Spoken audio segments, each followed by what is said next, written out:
Hello and welcome to the editor figuring out that intro, and also the Dad and Son's 129th episode spectacular, where we will be exploiting the mechanisms of our online parasocial relationship with you to brighten your day a little bit by making pretend that we're your friends and that we're interesting to talk to. I am George Weidman, hosting alongside Matt Visual and Liam Edwards, and with this being our fabulous 129th episode occasion, because, everyone celebrates sweet 129th, we have a personal friend of the show to come on as a guest, musician, engineer, miniature painter, and BLM activist as the Community Outreach Director of the Austin Justice Coalition, Warren Berkeley. Engineer? Where did engineer come from? I looked up your LinkedIn to find titles for this. Okay, all right. How are you? Are you doing okay over there? I'm doing great now that I'm on the podcast that I've been trying to get on for 2 years. Wait, what? Nah, that's bullshit. Word? That's bullshit. No, nobody wants to be on this. Not even us three. Don't make me dig up the tweets. Once you're on, you're good. Yeah. No. It's Olive Garden. How many tweets? How many tweets? It's probably like... Because I just remember the one most recent one. Yeah. And I believe it was after I announced an episode with some kind of ridiculously comical description of whatever nonsense. But the point is, you said, George, let me on the podcast, and I said yes. I didn't even question it. Hello and welcome. You are here now. I wanted to start us off this week a little bit differently by saying that Mars really makes me angry. I am deja vu. I wonder why. I am currently angry about Mars. And let me tell you folks why. We put a goddamn man on the moon in the 1960s, right? It was like, the best moment in human history, blah, blah, blah, blah. But the pictures actually kind of look like it. It looks like an alien, otherworldly destination that's in outer freaking space. The horizon is super close. There's this weird lighting where it's either like full, intense, bright, or these shadows where there's just pitch black nothingness. There's some pictures from asteroids where the horizon is super duper bumpy and really close. I don't even know if you want to call it a horizon. There's one picture from the surface of Venus where the sky is yellow and the ground is this like sickly puke green with a scabby texture going on. It looks weird. Meanwhile, we have a shitload more pictures from Mars that are in a higher definition and better quality than all of those others, and they look like a part of Arizona that doesn't have a gas station town around it. They look like the shittier parts of the shittier American states, and it's so anticlimactic. It's so disappointing. Whoever made Mars did not commit to the otherworldly alien theme. Mars needs better art direction. Uh-huh. The artists, the designers, it looks too generic, too much like the norm. And in the other examples that they could have followed, hopefully would have given them some more inspiration behind Mars. It does look pretty normal, though. I haven't seen it. But just pull up pictures of Mars and you're just going to be like, oh, wait, are these real? Huh? Am I looking at a fake site? Yeah, and you're going to be like, no, it's real. Like, since the 90s, there have been, like, a good handful of rover missions that have just brought back thousands of high-resolution panoramic imagery of Texas. Don't you think this is more that sci-fi has just ruined any scientific discovery we make from here on out anyway? Nah, man, it's art direction. It looks exactly like I expected. Fake Mars art direction. Based on the description, I'm hoping. Like if you time traveled into the future and took a trip to Mars, I bet you'd need someone to remind you that you were on Mars. It looks exactly like I expected. Yeah. You're right, though. I can't tell the fake pictures of Mars versus the real ones. Because every now and then there'd be like a human or a Lamborghini in one of these pictures. And I'm like, okay. That's a Tesla. Fake Mars. That is I'll wait for Elon to just rock up in his Tesla and make it look like Arizona. Is this In the real? background, you see a black crispy Tesla. It's gonna look like it's in a Dubai abandoned garage. I was playing a game on Discord the other night called like Utah or Mars, where I cropped a picture of a desert and had people on Discord guess whether or not it was planet Earth or 4 gazillion miles away Mars, and they only got it half right. They got it wrong half the time. If you crop the sky and like the lack of any life whatsoever out of Mars, people will not tell the difference. I have done the study. Science has been proven. That's a tough game. One of the toughest. Rewarding. Good gameplay. Can't commend the art direction though. Any other pressing thoughts, George, that we need to get out? Do you guys have any strong opinions about Mars, or is this really just me? Is it just me? Unless we're going to be going there anytime soon. Leave this planet. Not us. I don't really care much. Ain't going to be us. Somebody might be there soon. Elon Musk's biggest fans.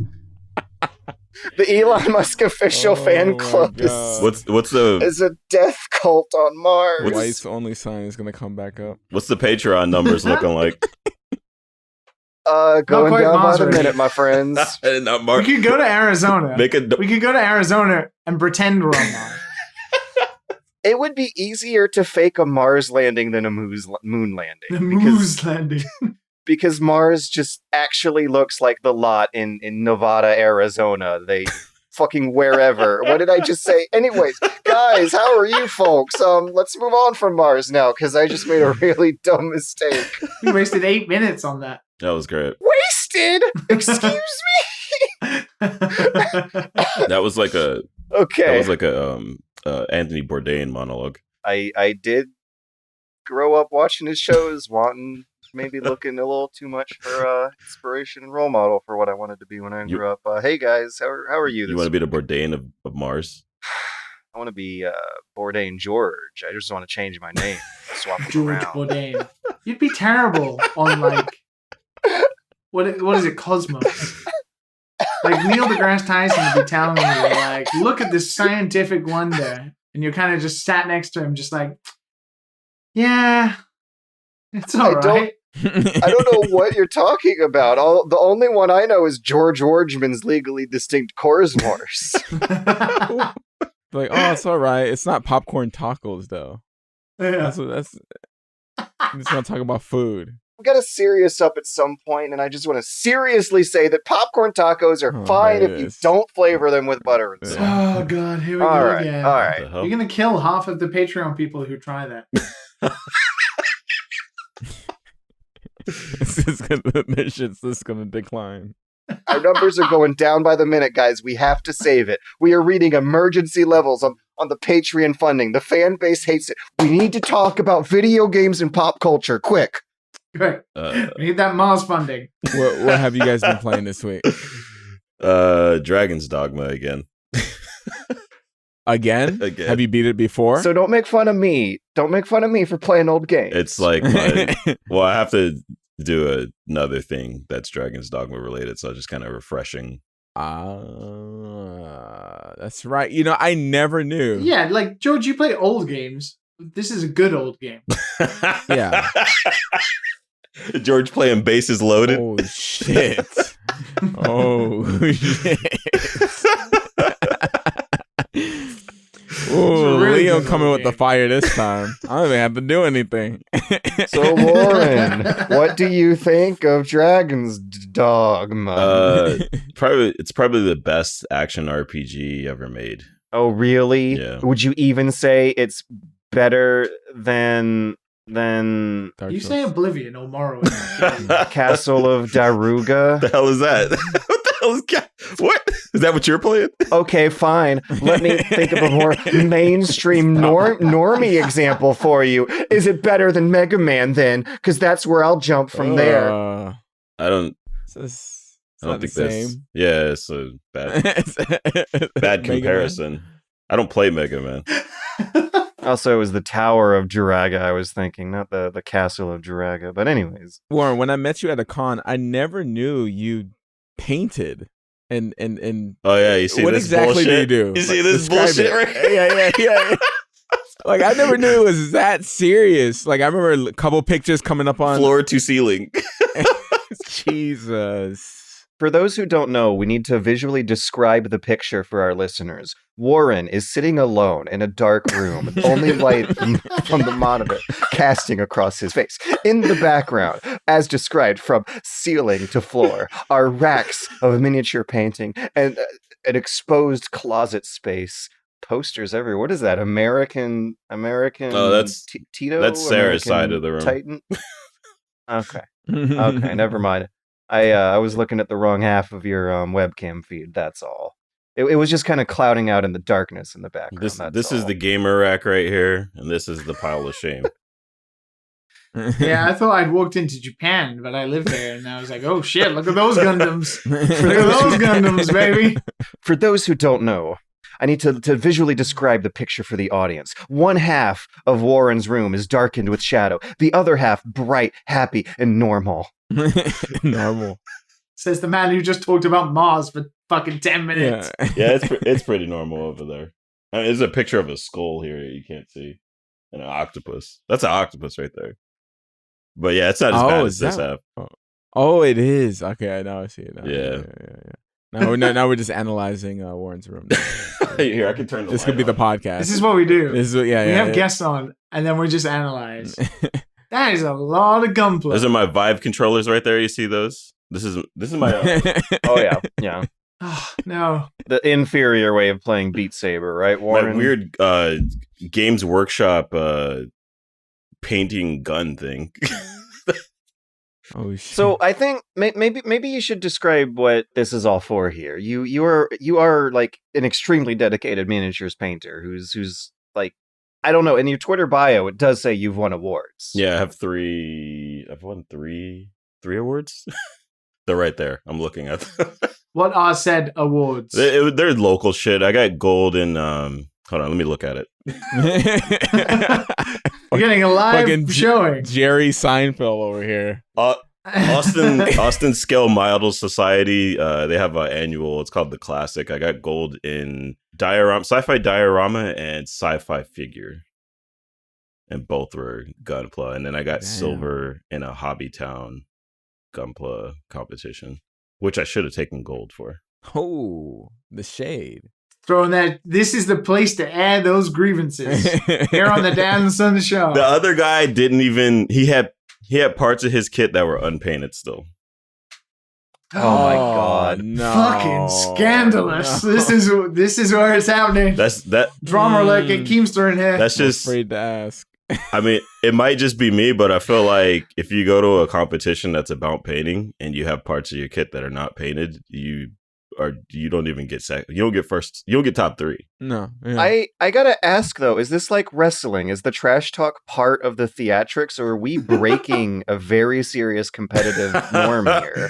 Well, I mean, I don't give a shit. You guys don't know what Hobbytown it is, so it could be. I don't even like know what Hobbytown is. I'm like British and I live in Japan. I don't know what the fuck that is. So what paint you using, bro? You know, just get up in their face and shit. Dude, spit on their fucking figurines and miniatures. Wear a costume, make a speech in front of a background. These kids couldn't handle it. But I mean, this is the United States. It doesn't even matter. Like, you could talk all the shit you want, but there's some fucking like unknown kid in some Korean basement who fucking like model circles around you. I just found some guy on Instagram. He's got like 100 followers, like can paint like a fucking master. So it's just like, it doesn't matter what we're doing over here. You're not going to World Cup. Damn. Why do you think that is? Why is it like a regional thing? I mean, it's like Star Wars over there, like Gunpla, like any kind of, well, even not even just Gunpla, because like they even have the market for like garage kit, like unlicensed shit. Like people are like, oh, that doesn't exist. I'll just fucking make it. And we're kind of getting there with 3D printing, but those dudes were like, I'm gonna carve some shit out of clay and make a mold. Like, oh my god! Like, I don't need none of that 3D printing shit. Like, they just been doing it for years. Going back to the basics, taking it from the earth, the clay of the earth. They've had I a head start because they gave a shit longer. I'm just imagining them like trapped on a deserted island with their 8 favorite games and nothing else, and digging gunplas out of the clay. Nice call back there. You need some kind of recreational activity to keep you sane in a survival situation, you know? This shit gets deep, man. Like I found there's kits on my wish list that are like probably I'm never gonna see them in real life because they're just, you know, it's that deep. Is this specifically Gunpla stuff? Yeah. But there's I remember when I first arrived in Japan and walking into like a big camera, which is like a chain electronics store thing, usually massive, and then they always have like a dedicated Gunpla section, and it would just be insane, like racks and racks and racks of models, and you'd have like the $200 to $300 kits, and the boxes would be like fucking 6 foot tall, and you're like, do I get a real robot in this, or is it still plastic? It was amazing. Obviously, the novelty when you realize you go to supermarkets and you see Gunpla, and you're like, oh yeah, that's pretty cool. They're about it. I did buy quite a few in the beginning. I haven't done one in a long time. I think I've got like 3 or 4 unopened, never done ones. Snack cupboard there. So. 3 or 4, you say? Oh yeah. 3 or 4, you Quite say? a few. They take hours, man. Unless it's your life, I don't know. They take so long. I love seeing pictures of my house when I only had 3 or 4. But what about your current house? How does that make you feel? I'm fine with it. I mean, my girlfriend's not, so. Whatever. I got into it when I was a teenager. I had a lot of fun painting miniatures, and fuck that. Like, it's such a soothing, therapeutic activity, and at the end of it, you have like something tangible in the real world to show for it. It is very soothing. For sure. Yeah, there's definitely like a kind of soul searching aspect to it, and it's also not necessarily like an age thing either. Like, I don't know if you guys had one, but I totally had a grandpa who was into miniature trains, and like his whole basement was a rolling mountain scenery of his own construction.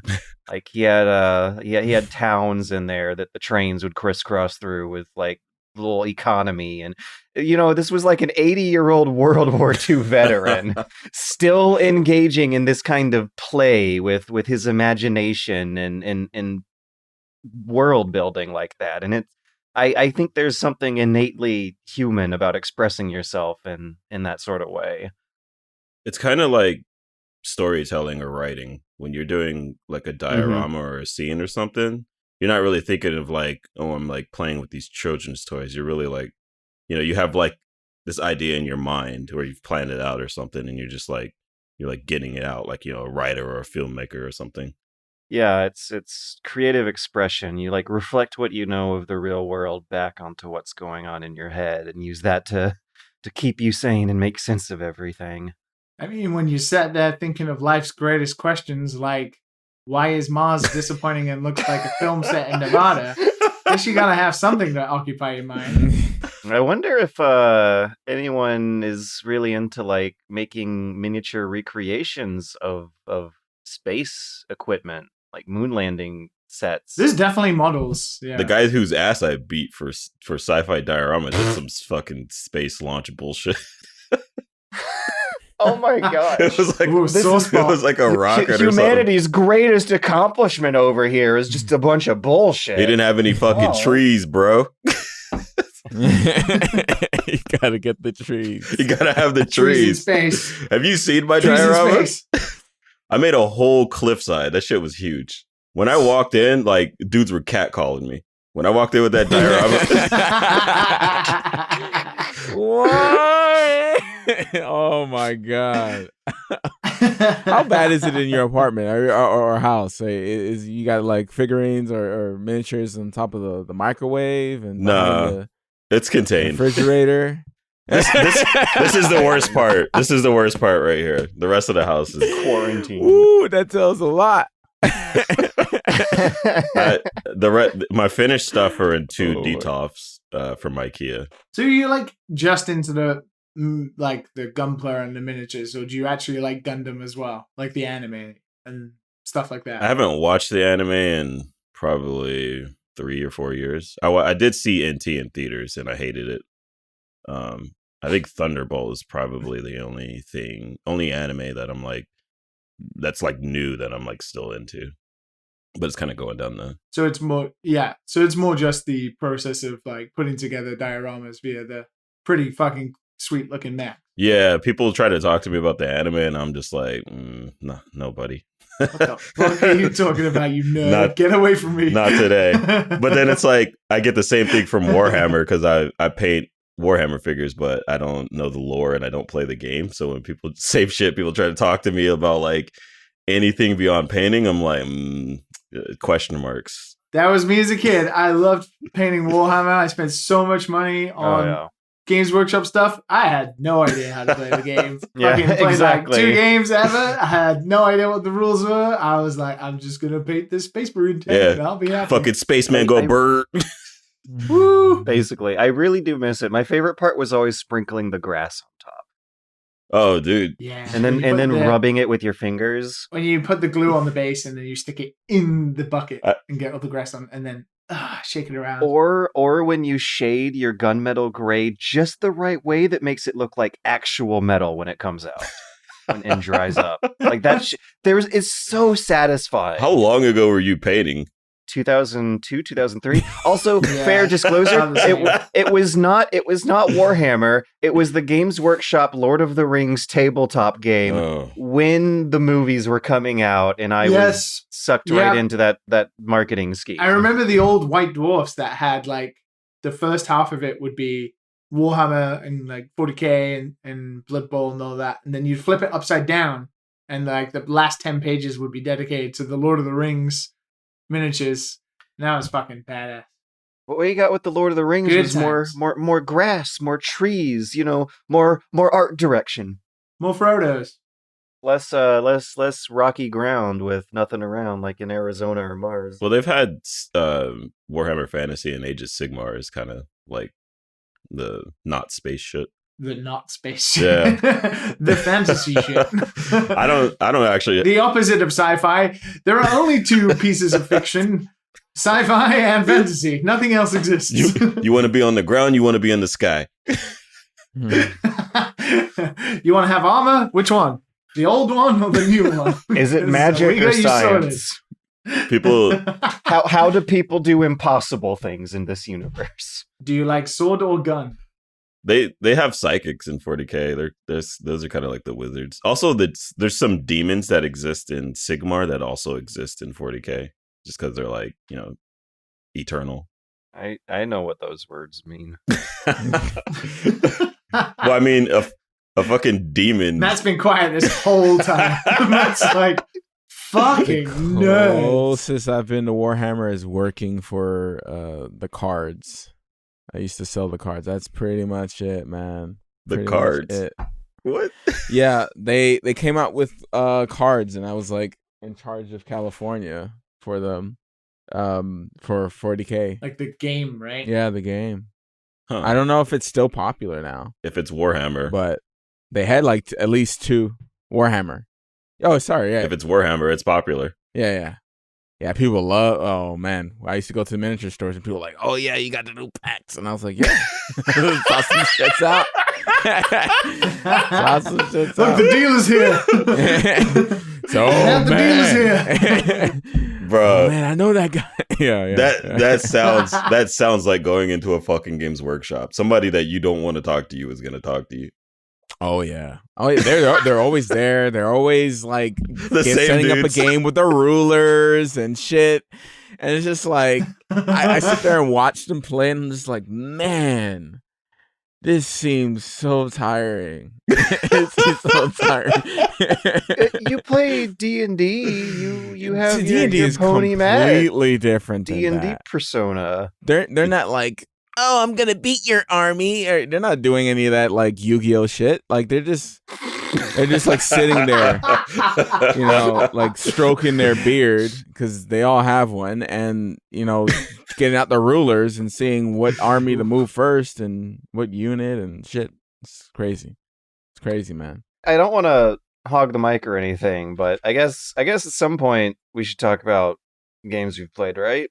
I mean, we were talking about Dragon's Dogma, and then we realized, bottom line, Dragon's Dogma is a really good game. What a So we tangent. moved on. What a segue. Damn, we got way off. Well, that was it. We were just like, it was a really good game. That's all that needs to be said. It's still a good game. Game is sick. I played a fan game that might not be around for a while. Get it while it's hot, kids. The Legend of Zelda: The Missing Link is a cute little 3 to 5 hour non-canon adventure that is a mod of Ocarina of Time / Majora's Mask that is supposedly supposed to explore what our good pal Child Link was up to between Ocarina and Majora. It's actually pretty good. You got this catchy soundtrack that goes all the way through. There's some original texture and model work, but what's interesting is how they designed this world and for a Nintendo 64 era Zelda game in a post Dark Souls world. For like 3/4 of this game, you're not going through traditional dungeons. The whole overworld itself is a puzzle box that you piece together. You can go through areas of it out of order and then connect it all by unlocking shortcuts on the other side. There's a lot of really, really clever level design going on where you steadily like unlock a village and then populate it with people by solving puzzles as you go through. They also start your sword out with a projectile right off the bat that is used for puzzles almost exclusively. It's way, way heavier on the puzzles than it is the combat, and in that regards shows a really different way, I think, of thinking about how to build Zelda than the original level designers did. Enemies in this one are placed sparingly, but very deliberately on ledges and stuff, like in Dark Souls. So who made it? 3 fairly anonymous N64 hackers, who I believe kind of just sort of dropped it out of nowhere right now, as is the current standard. What you do is you apply a patch to a ROM of Ocarina of Time. And I took a look at some of the tools that they were using, and I don't know if this is the current situation, but an old level editor called Utility of Time was built in a way where, in order to do something like this, you would have had to edit existing rooms that were already in the game. And that, I feel, kind of explains why a lot of areas in this game do feel like places you've been to and explored through in the N64 Zeldas before, but the layouts are completely different. Like, there is a Kokiri forest area, but it's super duper narrow with less houses and on a fan game budget. And there's no loading? No, there's loading. Like an N64 game, there's no loading bar that fills up, but there are separate areas with a little waiting time between the two where you watch Link walk through the tunnel, fade to black, then he walks out of a tunnel, fade from black. Okay, because it doesn't fade to black in this one. That's what it weirds me out. I was like, whoa, okay, what? Yeah. There's a lot of portals it uses that are in the style of the Lost Woods in Ocarina, where there's a fade to black, but you are still controlling your character during that, and it unloads the previous area and loads the next in by a very narrow tunnel that shades out the previous room. Are you looking at it right now, Matt? Huh? Yeah. No. Sneaky. No. I was just watching a video. To see how it was. I don't know. I mean, I've only watched someone play Ocarina of Time like twice, but I never played it by myself because I was like, I don't know. 3D Zelda. Yeah. 10 years ago, I would have been like, oh, you didn't play Ocarina of Time, the foundational classic of 3D gaming, and now I think that I get it. Those controls are pretty unique. Did you not have a 64, Matt? Yeah, of course I did. Yeah, original Smash. But you didn't have Ocarina of Time. No, I just never got that. Huh? I got some weird games though. I always went to Blockbuster. Blockbuster.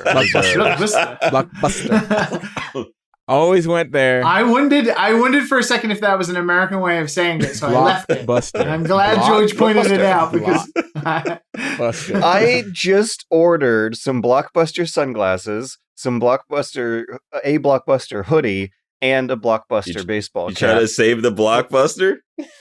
from the last remaining Blockbuster in Bend, Oregon. They have an online store where you can order yourself like a full head to toe Blockbuster sweatpants on the bottom, Oh, Blockbuster snap. cap on the top.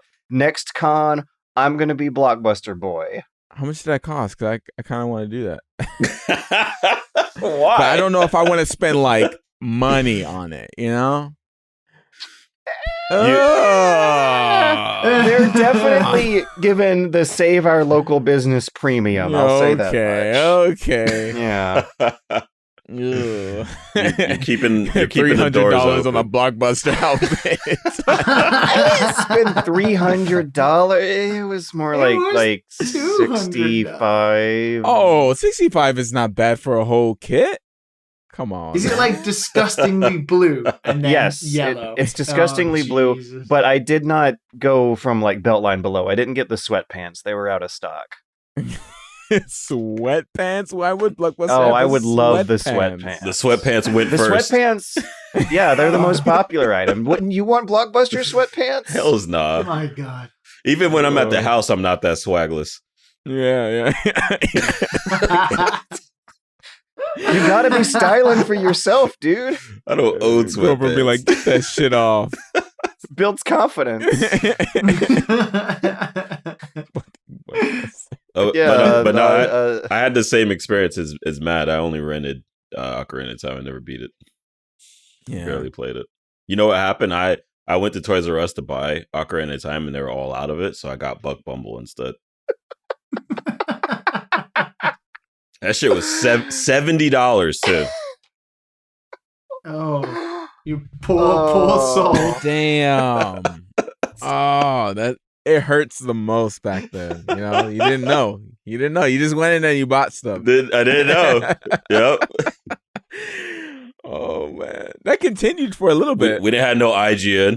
Federal minimum wage in 1998 was Didn't $5. it have like some sort of soccer minigame in it as well? $5. Yeah, it So was minimum wage two-player. was lower. That $70 is like today's $100. Yeah, it Jeez. was a lot.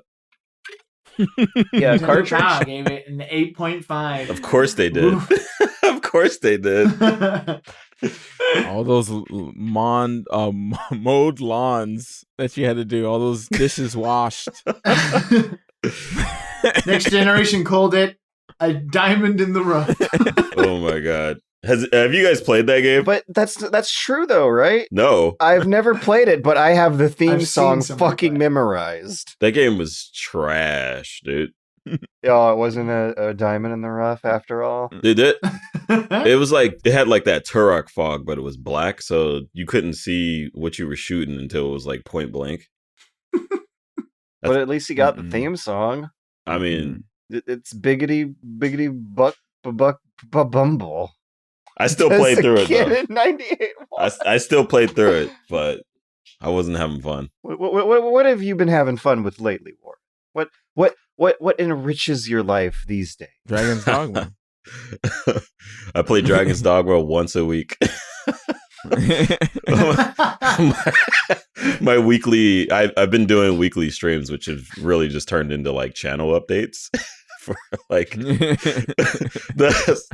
we've done two in a row now, one each week. The first week it was just a game. I just had the game loaded up and I just screamed about like fucking protests for like 3 hours. Sounds about right. Did you ever leave the title screen? The title was no, I didn't. And somebody actually like. So I started doing display capture because I was like showing people like footage and stuff and like images, and somebody saw like the game minimized on the taskbar. So it still counts. It still counts as you had it somewhere on the taskbar on the screen. I thought it would be just like I'm gonna like casually talk about what's been going on in the streets for the last like week while I play a little Dragon's Dogma, and Nope. It just starts screaming as soon as people get in there. How did the chat react to that? What sort of special characters and or usual suspects showed up to harangue you from Twitch chat when yelling about protests? I had like probably one of the higher view counts I've had in like the year during that. I mean, yeah. I mean, people know what I've been doing, so they're like interested. And you're not gonna see certain shit from like the mainstream media in like any of the protests across the country because like like the independent media and the people who are there, there's less of a spin because they're just showing you what they see. People are like interested in that, and now you see the mainstream media like flying into these places, and they have no clue. They don't know who anybody is. They don't know where the protests are. Like they don't understand the culture. So it's kind of just been like that, but not as just kind of more casual. Like I'm not like trying to be a journalist or anything. So when presenting this stuff though to an audience on Twitch though, I mean, any gamer moments is like what I'm trying to imagine here. How well did the chat treat this stuff? No, my chat is it's mostly people I know, so they don't get out of hand. And if they did, I mean, we got snipers on the roof, so. Yeah, because I was about to say like I get shat on for every fucking thing. All the time, bro. Give me a sword. Channels. Give me a sword. I'll chop all them heads off, dude. Yeah, I love the internet. It's because you don't chop. You'll break your monitor. You don't chop, let bro. The weeds grow, George. Yeah, that's what the problem is.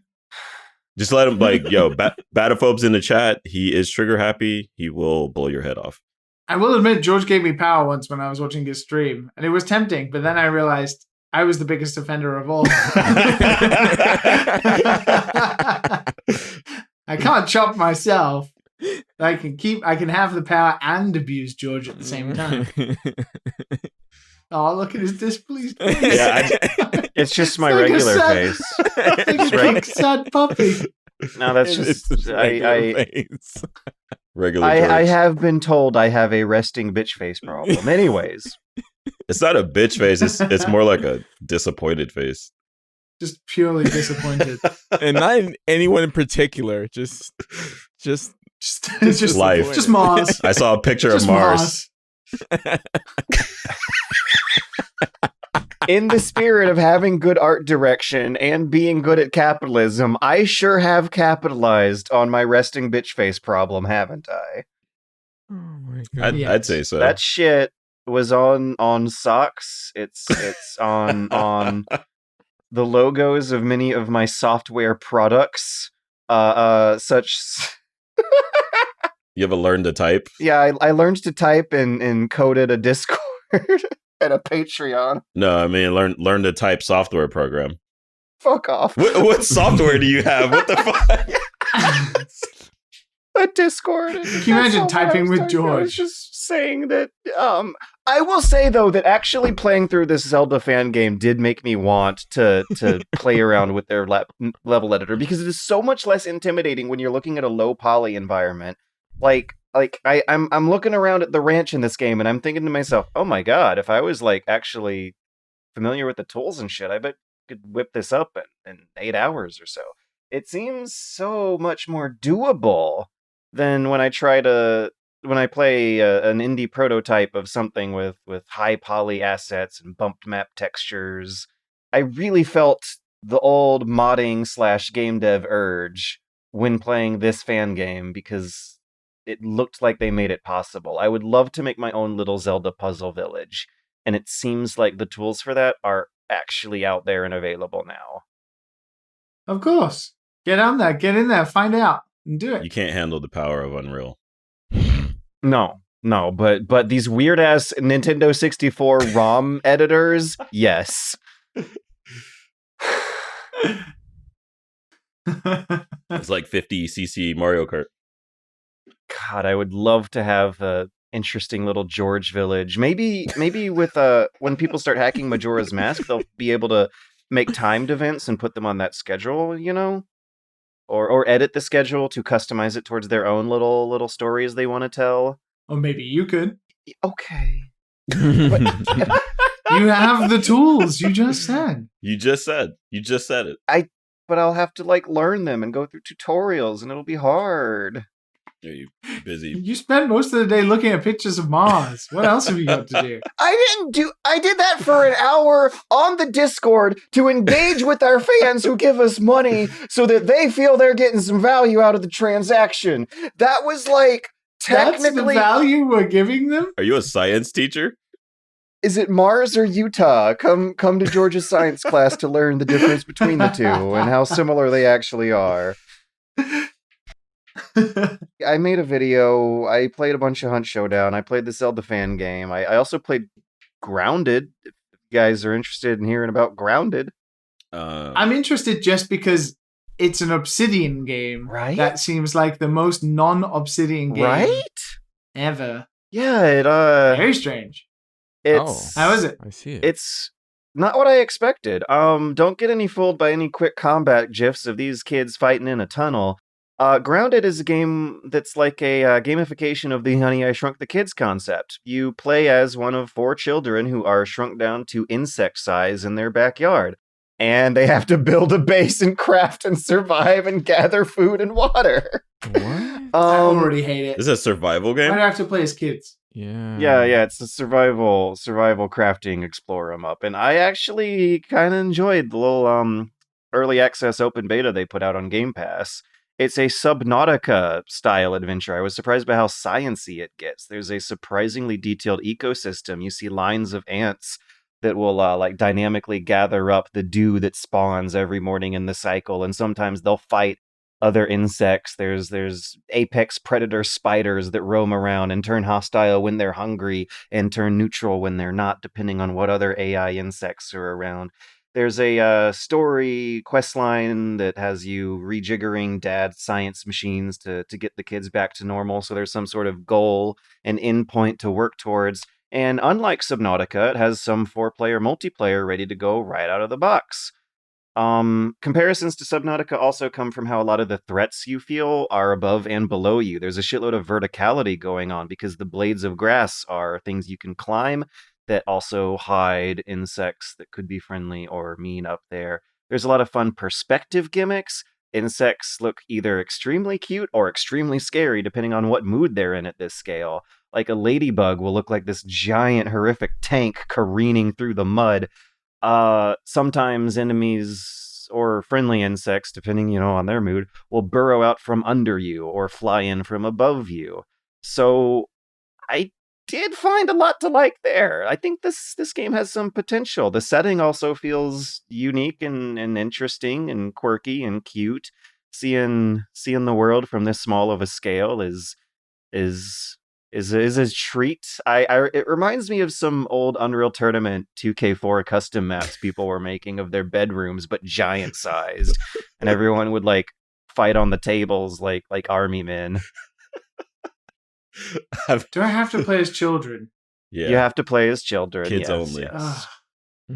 No adults allowed. And they have really annoying voice acting, but it is kept to a minimum, thankfully. This does look higher quality than most like survival games I've seen. Yeah, it's not a cheap one. It seems like it was done quite deliberately with expertise and talent and skill. As someone who has warmed up over the years to these kinds of survival games, it does seem more polished than Subnautica. But I mean, it's made by Obsidian, so you would certainly hope so. yeah, with the Microsoft Game Studios publication behind them, they have very, very beautiful animations, fun lighting. But I think the thing that I really love about the aesthetic most of all is perspective gags. Oh my goodness! Let me silence George, god damn! So Is that a brand deal? unprofessional. Is it Gamer Goo? Is Gamer Goo on the phone? that. No, oh my god! It's my sweet old I I never moms. got to try Gamer Goo. Is she trying to hawk Well, some your gamer feel goo at you? never arrived. His goo did arrive. It Oh, arrived first. he's got it. He never used it. Oh, you just never broke it out. Okay. He's bringing it.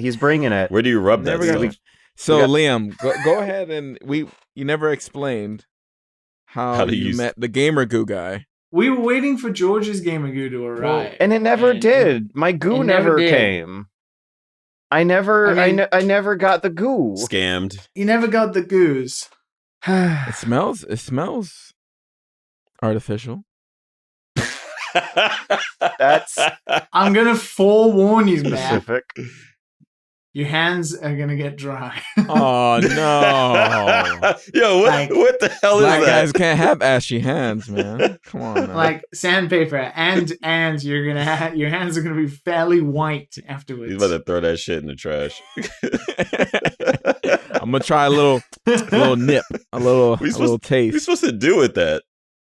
You eat it? Supposed to- It just dries your hands out, so you stop sweating. So when you are a pro gamer it's like we are, it's for the teens, so when they go out with a girl, they don't have sweaty hands. You know, You gotta stay they dry. just have sandpaper as hands. Apparently. Who the fuck are you dating? Who cares about how sweaty your hands are, kids? I had a friend who had sweaty hands. And he was real self conscious about it. I just caught him looking at like a place in Florida that could get rid of it. No, man. If the two of you guys are made for each other, then you're Oh gonna my love each God. other no matter how sweaty your hands are. You just got to stay wet. You never listen to Andrew WK? exactly. Party and be wet. Come on. Get wet. It is. So yeah, to follow up with the gamer goo, we had a coincidental running in with somebody tangentially involved with gamer goo, who then found out very quickly that we were completely slandering that product. They don't mind though. On the show. Like this is why they issue No. out reviews even I if mean, you trash the product. Any publicity is still good publicity. So they sent us some free samples in which George, being George, didn't receive any. How is that my It got lost fault? somewhere in the mail. It just never showed wrote up the at my document. address. So me and Matt did. They heard you talking about Gamer Goo, and so they sent you some? Actually, yes. That's I don't think it's even kind of. I think that's exactly it. This is basically what I They're got like, I heard you talking shit. And they said they loved the podcast, so I don't know. I don't know. Heard you was talking shit. Have some goo. So Matt, what you're lathering that all over yourself right now. What is your first take? Do you reckon you could be a pro MLG gamer now? They sent me vanilla sugar, cinnamon, orange, cherry blossom, teak wood. What? Teakwood is the one I got, What? and it stinks. What are is their flavors? teakwood? What even is that? and then the thick boy is peppermint. It like immediately dries out your hand, like to the point that it feels like your skin is rubbing off. Can you give us an ASMR? Can you sloosh it into the microphone?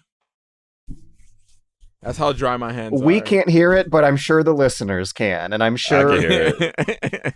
Wait, shh, everybody quiet. Matt, give us one more. Louder, harder, faster. There we go. I'm gonna rub my hands off. Okay. We got a whiff of it just then. Some of the smell even came through. It was so dry you couldn't hear it. It wasn't like Yeah, it was no. perfectly dry. No. It sounds like your Dansons. it sounds like your ASMR. mouth when you're eating biscuits from Popeyes. That's no specific. gravy. Yes, man. So teak. Never had biscuits from Popeyes? You never experienced that? No, George. I might have once in my life. George, don't fuck with Popeyes. Wow. I mean, I can't Exposed. say I'm a regular. I'm about to unsub. Okay. One of my favorite restaurants when I was growing up was Copeland's, which is a New Orleans like Cajun fancy sit down restaurant. I was very surprised to find out that it's operated by the same conglomerate megacorp as Popeyes. So that technically does mean that they were a subsidiary of them were a favorite of mine for a good chunk of my life. Wow. That kind of makes sense because Popeyes is trying to like spin this like Cajun Louisiana vibe. Yeah, that's like they've always said that, but they never served gumbo. Come on. Yeah, they don't have gumbo. They don't have like any crawfish or etouffee or none of that shit. I'm gonna bring up a Popeyes menu, and we're gonna take the guns out. I don't want to get sent fried chicken. I do. Not through I the do. mail. Send it to my house. Can I get sent it to Japan? They- Can they freeze it? Do they have Popeyes Now, in somehow Japan? eat They do. They do have Popeyes in Japan. Don't they? Yo, Yeah, they do. Where do they have this? What No, it be I'm like? pretty sure I looking saw this it. up. Popeyes Japan menu. Oh my god, they let's do a do. comparison. I'm looking at the American one. It's in Tokyo. There's only one. Oh, that's why It's I in saw it. Marunouchi, Chiyoda, That's why I saw Tokyo. it. It's Okay. loading extremely slow. Their website could use some art direction advice.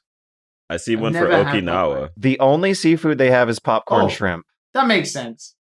It just looks like KFC. What's Right? the difference? Oh, wait. Well, apparently they do No. a real good chicken sandwich nowadays. There's a difference. There's a difference. No. So Bro. yeah, like Cajun food is big on the seafood, and the only seafood they have a whole category for seafood with one item underneath it, and it's popcorn shrimp.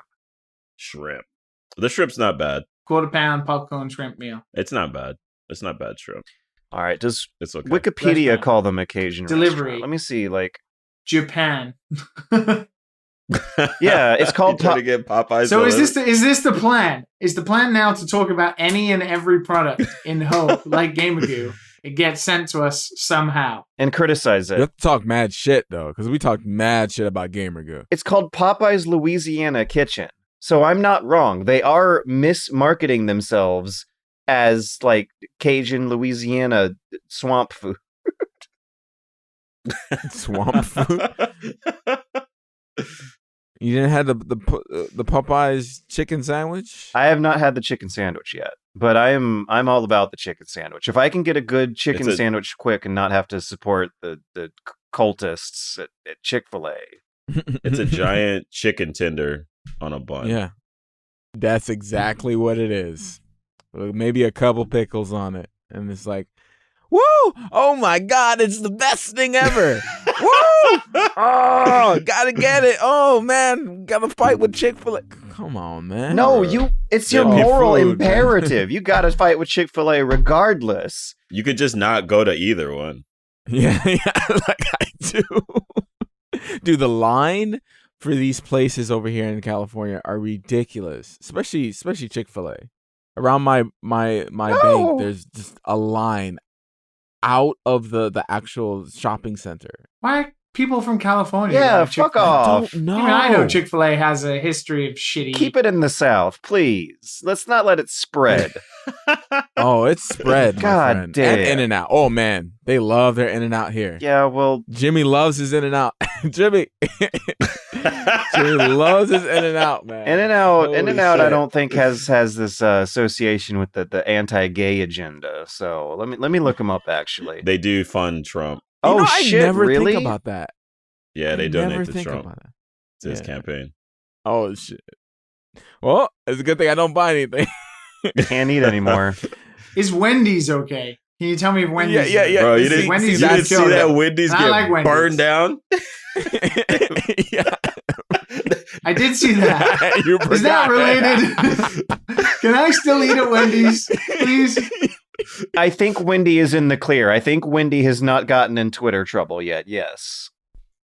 Wendy's is well, there was a little thing with like a I didn't never looked into it, but apparently there was like a couple of franchises that were donating to Trump's campaign, but not like the Yeah, entire I'm Wendy's. looking at a Business Insider article trying to debunk the. I don't want to say rumors, but yeah, the like 2 franchise owners who were donating. but also Hmm. like fuck Wendy's. That's There Yeah, needs to be a I see the hero purpose. though. Pretty tasty. We in today's culture war era, we need a hero of the fast food mascot fighting game to root for it's against not the gonna villains. be Wendy's. It's not gonna be Wendy's. Wendy's, man. I thought it was Arby's. I thought Arby's was like the everybody likes Arby's. Yo, I never- I used to actually sign up on the tournaments as Arby's. There you go. The It's hero a we funny need. word.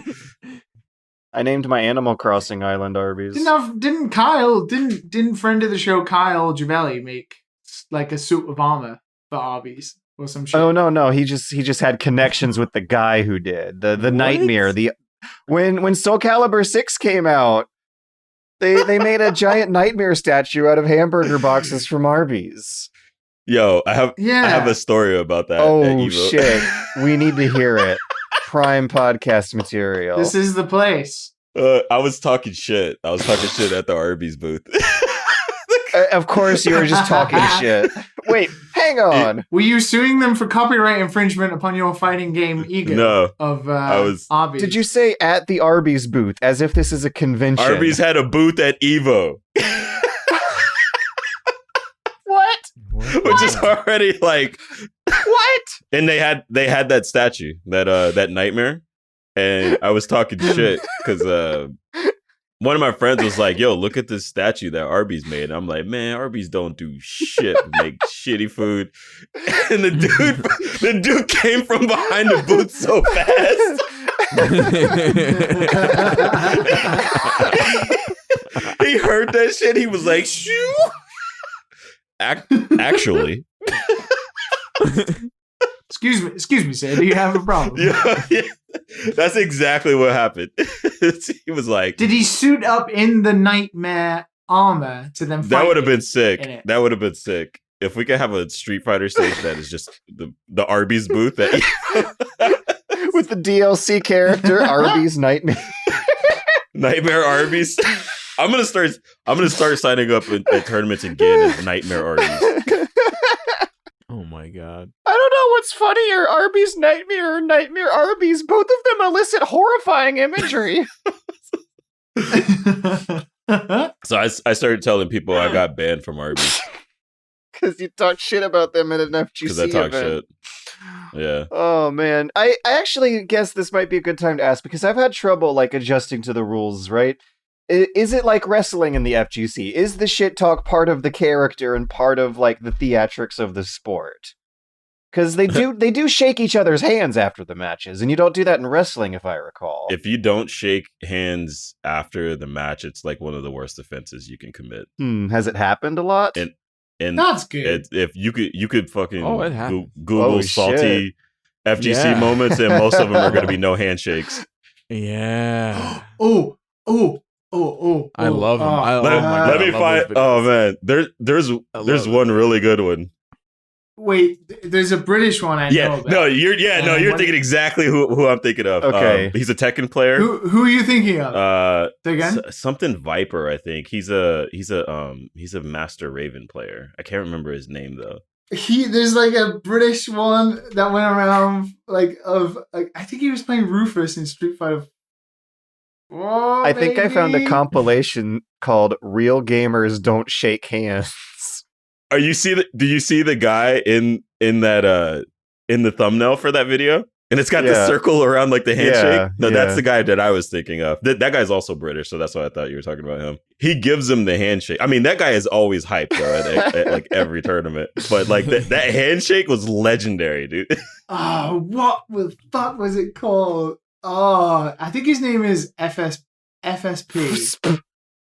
think he goes by Fairly Sad Panda. And there's a video of him like, oh no, this poor kid. And no. So I went to university with him, and I used to play Marvel vs. Capcom 3 against him in Street Fighter.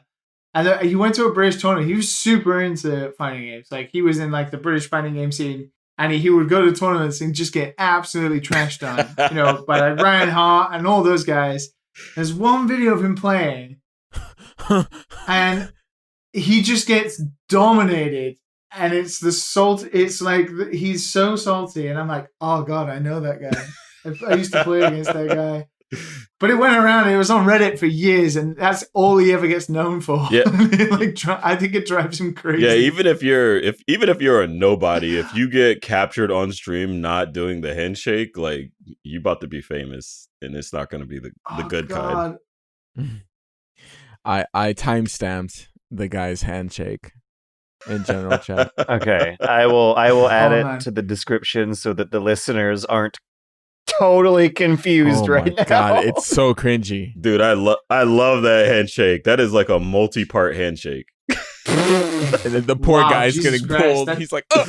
It's like, no, keep going. That dude looks like he's gonna fucking murder him.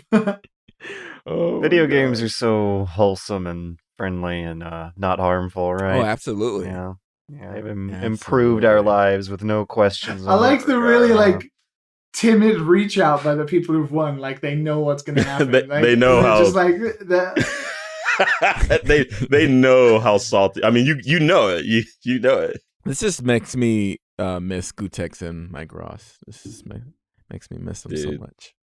I miss Cross County. I miss it so much, man. It was like my fucking life for like a good few months when I was watching those guys. Mike has been playing games again. He's been going to tournaments, just like keeping a for low Guilty profile. Gear. Yeah, he's been playing Tekken too. I don't know if he's competed in it though. Yeah. Yeah. Old Mike. That is Ross. that is like Bruce. the golden era of FGC. Yes, it was. Yes. I bought a fight stick. I was learning. I was so into it years ago. You were playing Tekken though, man. Are y'all still in Georgia, right? Atlanta? Yeah, I am. No, I'm in Cali. Oh, you moved? What? I moved. California. Yeah. What the hell are you doing there, dude? And just needed a change, man. 2 years ago, just came out here, man. Yeah, I don't miss Georgia though. To be honest, once you come to California, it's just like it's expensive, but there's just so much Get what out you here. pay for. Yeah, you get what you pay for. Over in Damn, Georgia, dude. it's pretty cheap. I was in Cali in 2019, man. I didn't know you were out there. I would have hit you up. Not in 2020 I though. got Liam. Liam's camera is just his hair. Wait. What, you said you were out here? I found the video. I found the video. Oh, the guy. Oh yeah, I found it. It's the guy FSP who's playing Rufus. No. No, Yeah. I remember this. Gandhi, the legend. I went to university my with the God. guy who was playing Rufus. He was like screaming at the screen while he's on stream, and that was like that was over 300,000 views. Yo. Is it at the end? And he's just, no, he like as you can skip through, he's like you can see him just getting angry and angry as he's tilting more and more. He's just getting dominated. Bro, I remember this. Oh my god! I went to university with this guy. He's fucking odd. I remember that this Ryu has no idea what he's doing, and he beats this dude. Yeah, But like twice, he beats him He's twice. just Is it like jumping and throwing 2-1? Hadouken. He's just jumping and throwing Hadouken. if you skip to like 4 minutes in, he's just like, what the fuck? When you see So the jabs funny. come out, it's just like this is just like autopilot Rufus, like doing all the Rufus things you're supposed to do, but they're not working because you're just up against a force of nature that is Gandhi. Look at this; he looks like a fucking stoner too. That's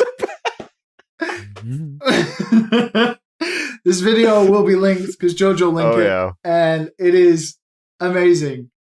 The guy who's playing Rufus in Street Fighter 4 was somebody I went to university with and used to play Marvel vs. Capcom 3 against, and he's just absolutely everything's going wrong for him, dude. and he's screaming. The best is the commentary just ripping the shit into him. I love when the commenters are just like heads in hands and just. Oh, the commentators love this, dude. They love when something like this happens. When the kid, oh man, wake up, Ultra.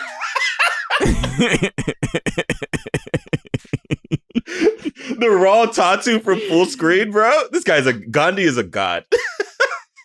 Look, he's talking in between the matches. You know he's pissed. Oh god, it's so funny. This happens. Like you have all the answers. You play the game, you practice, and some rando comes there and mashes one out of you. And you're just like, they get the one round, and you're like, all right, cool. I'm gonna, next round, you're done, dude. I'm gonna just get the fork. It's going in you. And then, but it just never happened for him. He just kept going downhill.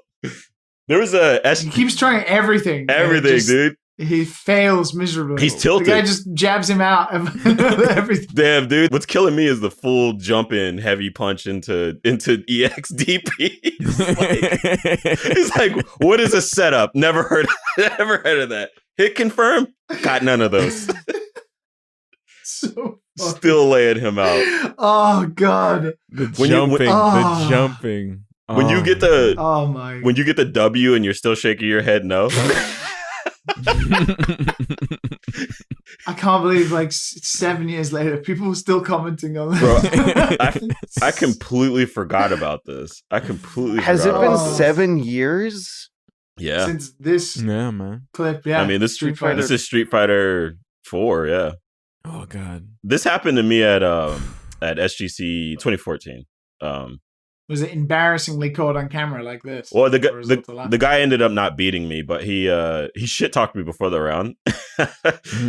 Ooh. The SGC tournaments were trash. Like, it's kind of like a well known thing, but it was really hard to hear when people called your name, so I kind of like heard it late, and then when I found the guy I was supposed to play, he said something to me like I was looking for my next victim or something. I'm like, what? Wow. We sit down. He mashes a round out of me, and then I just proceed to steamroll his ass after that. I think the last game, like I just perfect him. Have I ever So yeah, beaten Warren at anything? I feel like I might have done some good Smash 4 moments, like ancient eons ago. I stopped playing Smash so long ago, dude. Well, Me that's too. why it was eons Me and you ago. probably never played Smash. Okay. Me and you have probably never played Smash. I stopped playing Smash when we were streaming Smash on Gerard's channel. When I realized the Smash community were like the worst. Oh shit. People would come in the chat begging. They would come in the chat begging for us to play anything that wasn't Street Fighter, and then we would play Smash, and nobody would sign up. And then when people did sign up, there was like Wi-Fi, like laggy Sonic, like every time. So I was just like, no more Smash. I remember playing Smash on airport Wi-Fi with Liam and Matt one time and doing pretty okay. Airport What? Wi-Fi. Get out of here. Yeah, okay, fine. I might have lost, but not by that big of a margin. This was also Get back when out King of K. here. Rool had this ridiculous projectile grabby tech that was He had free rental. He had free real estate inside of your head for weeks. You just the mind games. Liam He's and his just a fucking crocodile with a characters. cannon. so what about any newer games that people other than me might have played over the past week? Are we ever going to talk about Dragon's Dogma?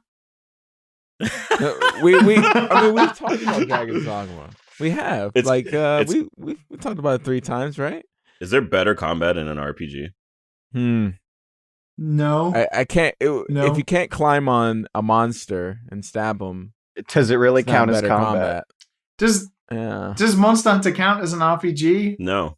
Because that would be up there. Too many but eggs. It's not. You still Yeah. have to like play the role of your weapon. Like you can be a healer or a support guy with the horns. That's what I'm asking. Is Monster Hunter an RPG? I mean, it's classified as one, but Oh, it doesn't really fuck. feel like a traditional. Everybody is DPS in Monster Hunter. That is true. Even when you have an instrument. Yeah. I miss Monster Hunter. That thing is for hitting the monster. But when you think about it, aren't all games role-playing games? But musically hitting the monster. It's not the same. I've been having some fun, but I feel like I don't want to talk about it yet because it only just came out and we've not played it together, and we've also gone an hour and 15 minutes. I off on many genuinely tangents. enjoyed the 2 games I brought up. I was pleasantly happy with video Wait, games this week. What did you bring Zelda? up that wasn't old? The Zelda fan game that Ocarina came of- out this week, and then Grounded, I which don't know if also that's count. came I out don't know if this that week. I don't know if that counts. Grounded counts. Grounded counts. Grounded. I'll talk about Fall Guys next week. What about this hipster Game Boy you got? I did bought a buy hipster Game Boy. I did do that. The hipster Game Boy. I You did can't do play that. ROMs on it though. This is a different hipster Game Boy than the earlier I one. knew Liam doesn't like that. You can't steal on it, Liam. You can't play copyrighted? Yeah. You definitely could. Okay, so for those who don't you know, have to be able to. this is the Analogue Pocket, not the not the orange one. Oh, No, that's the play date. Yeah, the Playdate is different from the Oh. Analogue Pocket. But they're both hipster Game Boys. Yeah, so Analog Pocket. So it's made by the company Analog, who do like, those kind of new. They don't emulate. They have chipsets that are to the specifications or somewhat similar to what the original hardware was. So they're not whatever the hell it means, but they're not emulating the software, right? It's not running digital versions of the software. They are running the original cartridges. For this, they have the NT, which is the Super Nintendo. They have the Mega NT, which is the Sega Genesis, Sega Mega Drive version. And recently they announced, I think about 6 months ago, they announced they were making basically a Game Boy or a handheld version of what they've been making so far. So basically a brand new Game Boy thing.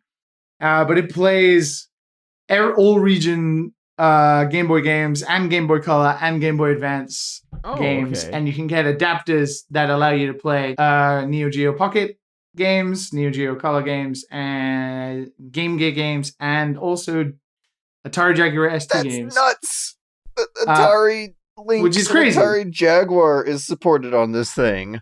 Yeah, so they have the hardware specific chipsets inside of it, but it's basically this really expensive, fancy ass Game Boy. That's what it is. It's shaped like a Game Boy, looks real nice. Has a bunch of other software on it there, like the Nano Loop, where you make for chiptunes, so you can make original chiptunes on the Game Boy, as you can with this. You can play, as I said, Game Boy Color, Game Boy Advance games on it as well, and it's region free, so you can use any from any. But anyway, so it's super fancy. The NT is really successful. It's like the best retro console you can buy regarding Super Nintendo games. So this company have like a really high stock, let's put it. Anyway, they announced that the pre-orders were going to go up yesterday, which was August 3rd.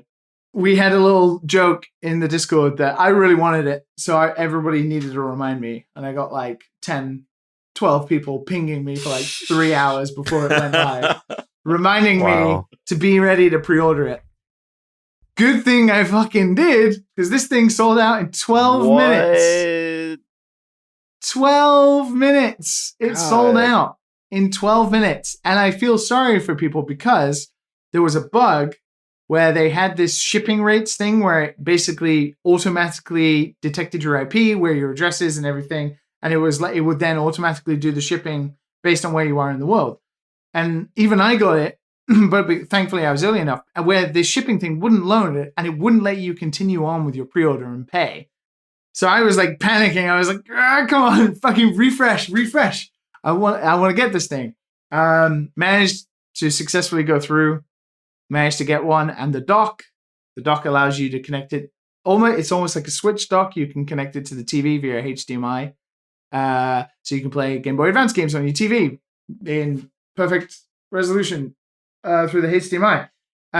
Anyway, and then it sold out. So all over Twitter, people were absolutely pissed as fuck because so many people wanted this thing. Don't know why specifically. I think Game Boy maybe has more nostalgia for a lot of people. Even Elijah Wood, Frodo himself, was pissed about it and posted underneath the posting was sold out saying, even I couldn't get one. The man's been has been to Mordor and back, and even he couldn't get one. He's getting one now, I'll tell you that. Yeah, they'll take care of him. Yeah, he definitely is. Privilege. But they sold out in 12 minutes. Thankfully, I managed to get one, so I had to pay a nice $300. Wait, what? Up front. Wait, what? How much are wait? How much It's is a this? hipster Game Boy. It's priced accordingly. It's $200, and the dock that connects it to the TV Wait, what? is $100. This is $200. This little fucking. Oh wow, wow! But every piece of it is Holy like shit. top of the line. That has a almost 4K screen. Yeah. It's like boutique. A 4K It's like screen. the 3.5-inch LCD has a 615 pixel per inch resolution of 1600 by 1440, like my 23-inch monitor. Oh, It's my uh, it's a God. fancy piece of kit, that's for sure, but it only plays Game Boy games. Now, the real reason I wanted it is because it connects to GB Studio, which is a specific engine that allows you to make Game Boy games fairly simply using, I think it's Lua scripting, and it has a partnership with the Analog Pocket, so you can export your own games, or you can, put them online. People can download them onto their Pocket and just play them. So I'm super interested to make some Game Boy limited games and experiment and stick them on the Pocket. So it doesn't come out until next May. So I've got to fucking wait until next May. Damn. But in the meantime, I can start experimenting with GB Studio and start making Game Boy games. And then when it comes out, I can export them and put them on the Pocket and stuff. I'm super interested to try it. So, yeah, felt like I deserved a little something. It looks clean. So I spent stupid money on what is essentially a Game Boy. I've got a literal fucking Game Boy Advance right here. Yo, as long as you can put ROMs on it, it'll be super clean. Like it's small. It's small enough to fit in your pocket and all that, and you can put Game Boy Advance games. There's so many Game Boy Advance games, man. Oh my God. Shouldn't it be able to take a flash cart? Probably. I mean, if you're exporting Game Boy Studio games to it, there must be an exploit somewhere. Oh, there is. There's always where you'd be able to load a ROM as a Game Boy Studio game and then have it read that. I'm sure. Sure. But I think the thing is, not for me, because I don't give a shit, but for people who are very particular about emulation and get really pissed off about emulation, this is like that thing where they're playing the games in the best format they possibly can. Yeah. With losing no quality, and it basically is running on the original chipset or modifications to that. And it looks really nice. I think it works for you more because, the shops in Japan, you can literally just go in, get a nice, clean Game Boy Advance game or Game Boy game in a nice little plastic. And there's no region on it, too, so it plays all that shit you'll find in the shops. Yeah, that's a totally different situation from us. Like, you're going to get more use out of it than... You definitely. Yeah.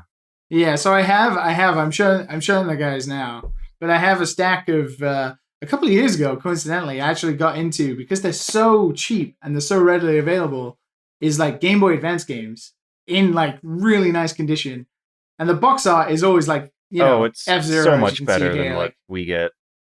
It looks so nice. Obviously, I've got Mother 3, of course, as well, and I have the Game Boy Advance SP 100, the one with the backlight, the really rare one. Just because I was like, well, I'm going to get into Game Boy Advance collection. So actually, the only thing I do particularly own in a collective kind of way is actually Game Boy stuff. So it kind of felt appropriate to do so. I'm going to be on the lookout now for more. Yeah. Yeah. All the way in That'll May. be good. Yeah. Damn. All the way in May. Now all I have to do is live that long. Crossing my fingers. Yeah, let's hope. Yeah. Let's hope. I need to go to Japan at least one more time, and other places. Yeah, for my funeral. Yeah. You can check my pocket. I'm pretty sure we will die first in the U.S. before you guys die in Japan. The obscure-ass suburban county I went to high school in was trending on Twitter yesterday. Cherokee County, Georgia was trending on Twitter because they had a big, massive corona outbreak after opening up schools and releasing a bunch of pictures of the seniors on their first day, all like lining up together, shoulder to shoulder for photos and stuff, not wearing masks. And of course, the inevitable happened. I have a friend of mine who is a teacher who has to go back, and she is pissed. She is so mad about the rules that they're making her follow. I got a corona test yesterday. How is that? Was it the horrible up your nose? Yeah. She didn't go all the way. She didn't go all the way though. I thought she was gonna hit the back door. It's a bit like in Japan, the influenza test is exactly the same. Like it's that long ass cotton swab. Oh god, it's like She came out with it. I was Dude. like, all right, let's go. Put it in. But she just kind of swirled it around in the front. It burned. Yeah.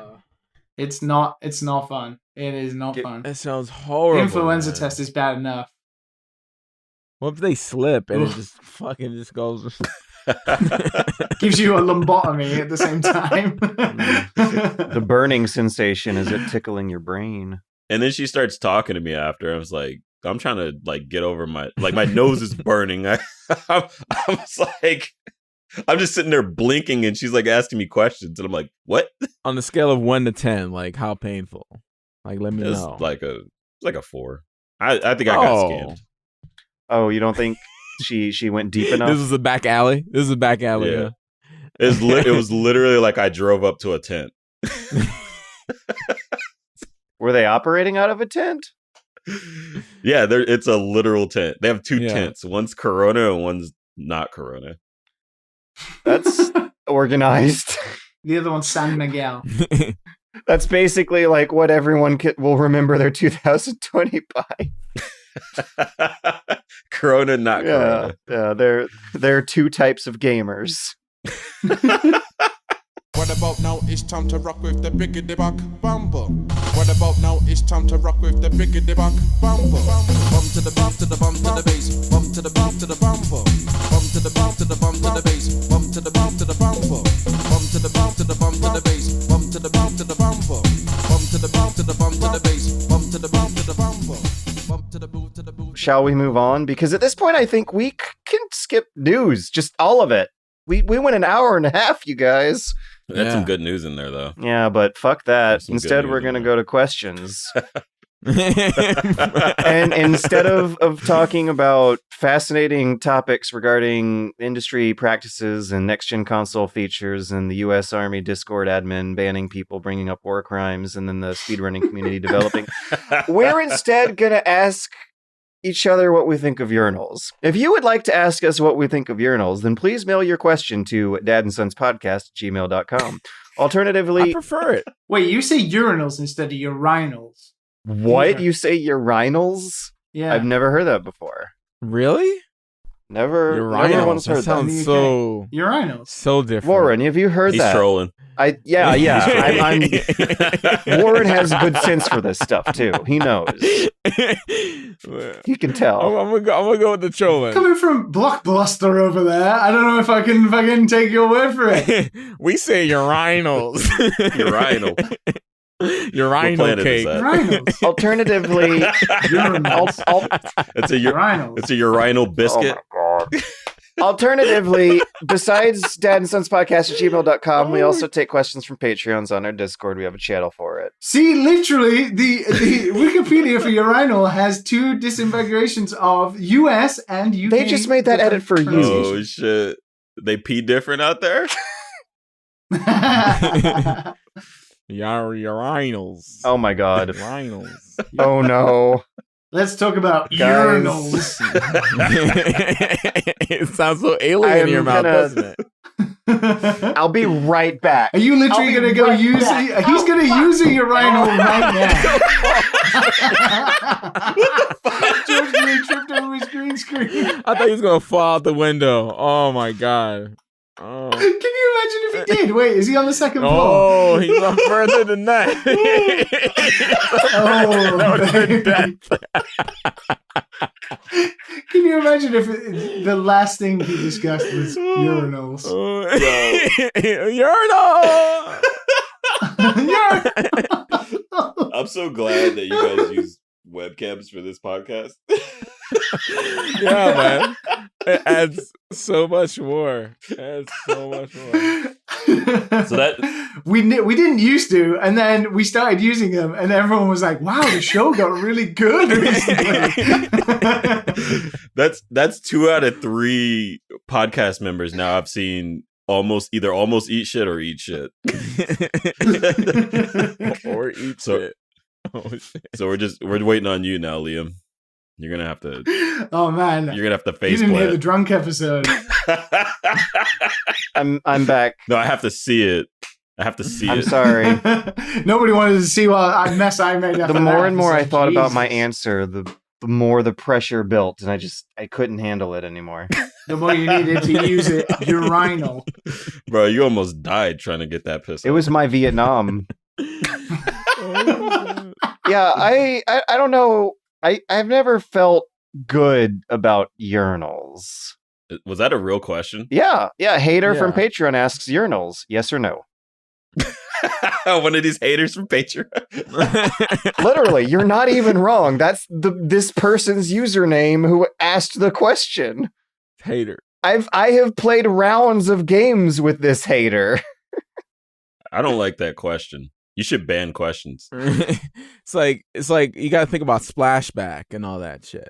You know, I like if you I have always stand like Mm. 3 feet away. yeah, you just spray it from way back. You know, like Yeah. I've always had hangups over public nudity and social anxiety, so I fear like dick glances. oh, doesn't you don't want to surprise come me. to the bars over here. I then. guess not. Sometimes no. they just have like a big old open. There's nothing garden. You just got to take that thing out. George. Yeah, You gotta no, be like I'll The fucking Some of the dudes would be like, if there are no other options, I'll do it, but it's not my first choice. you're gonna walk in. You're gonna look at the big old tub. I'll You're gonna look. Slightly different, but equally as important question because I think urinals. Wait, did I? Yeah. I don't. no, even you know how you I'm said pronouncing it British that time. Urinals. You said it your normal way. I know. Okay. Do you sit down when you pee? No. No. I- My toxic masculinity won't let me. It's true though. That's why I didn't like using urinals for the longest fucking time. Is bullshit assumptions you make based on a lot of shit that gets internalized as a child by parents. That's actually kind of arbitrary and not that useful in the real world. I had this hang up over public nudity until I was like 28 after going to the onsen in Japan. It shouldn't take someone that long to get over it. It's Yeah, a real thing.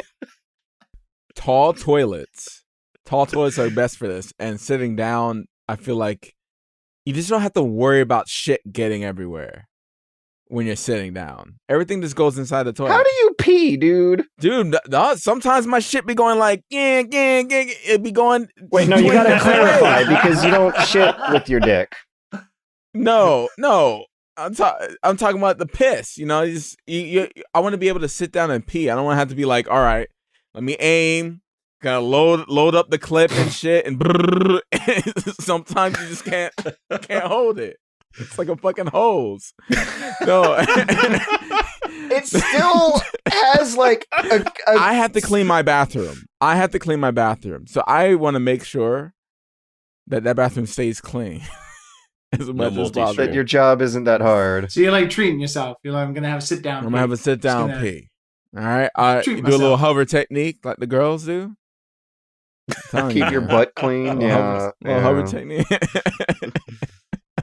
I just think Aye. that the hover technique is more work than aiming. But anyways, it that's builds just the me. legs, George. It builds the ass. Girls like the ass. So you're getting your I'm giving you stretches tips in. here, George. You need to use them. Oh my god. Everybody likes the ass. The ass is in now. Hmm. Yeah, Yeah. the ass is in. Do yourself a favor and hover. Do yourself a favor and work up a good ass. Oh my god, what is this next thing? Yeah, I just stand 3 feet back. It's real awkward when somebody else is in there. yeah. I ain't sitting down and I ain't getting splashed. I almost hate that we have to go to a normal question. Is it normal? Read the name. The name's fun. All right, here we go. How very in tune. Big Dick McCree from Patreon asks, I feel VR in gaming is as big a stepping stone as when the technology made it available to move games from 2D to 3D. If you don't agree, I would like to hear why. But whether you agree or not, what do you dads feel will be the next big stepping stone, either beyond VR or instead of VR? If VR ain't the next big stepping stone, what else could be? The Neuralink by Elon. Everyone I talk I to, guess they're you're like, not wrong. I ain't doing that shit. I ain't putting no fucking chip in my I brain. am. I'm gonna I'm jack it right totally in. down for that. Hell yeah. I'm totally down. If it's proven safe, if it's FDA approved, they're gonna control you. but think how much Hells no. you could control them back. That's what I said some nerdy shit like that too. That's how they get you. In all the depictions of cyborg people, like they tend to end up the rich bastard evil ones, and isn't that the position you want to be in life?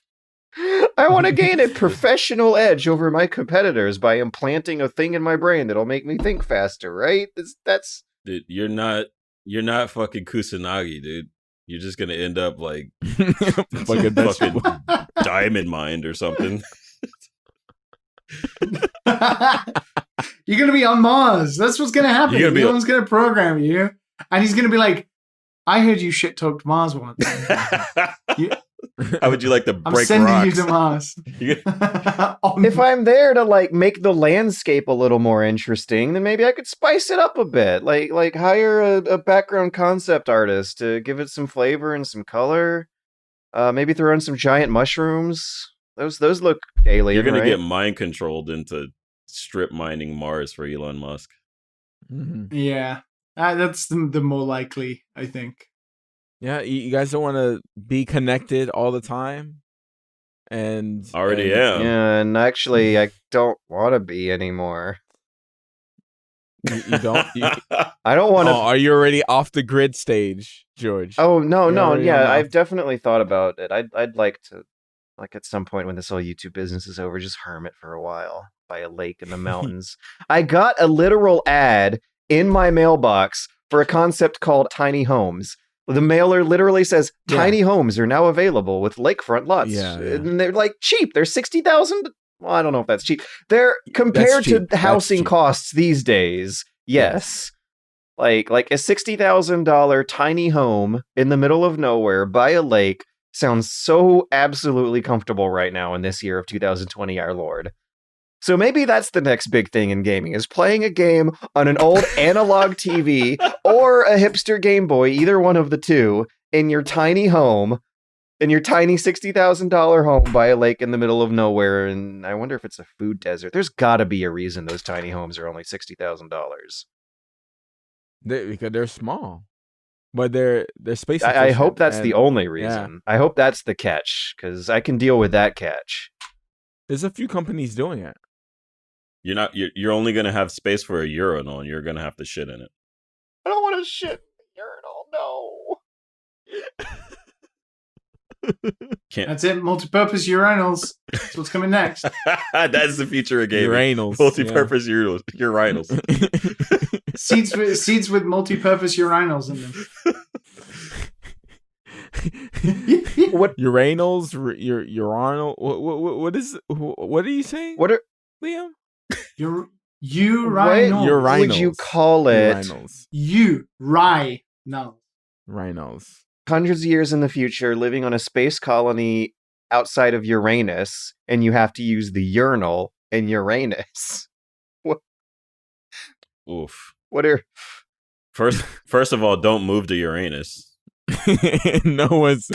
That's gonna be the shit planet. Okay. not Mars? Yeah, years from now, that's gonna be the shit planet. We're like, oh fuck, you're from Uranus. Ugh. I've heard bad things about you guys. I'm not trying to go past Saturn, man. Everything after that. Is bad. I'm not a racist, but I don't just trust Uranus. And the Plutos, the Plutos are hippies, you know. Fucking way out there. If your zip code is outside of the asteroid belt, I'm a fucking. So what planet are they going to sell cheap tiny houses at for shit tier E celebs who want to get away from it all? Probably Venus. Oh yeah, yeah. The women will go to Venus. The men will go to Mars. Well, no. By then, everyone's going to be like post-sexual, post-humans. That whole concept will just be obsolete. I'm sure. Wait, what? Our genitals are gonna look like this.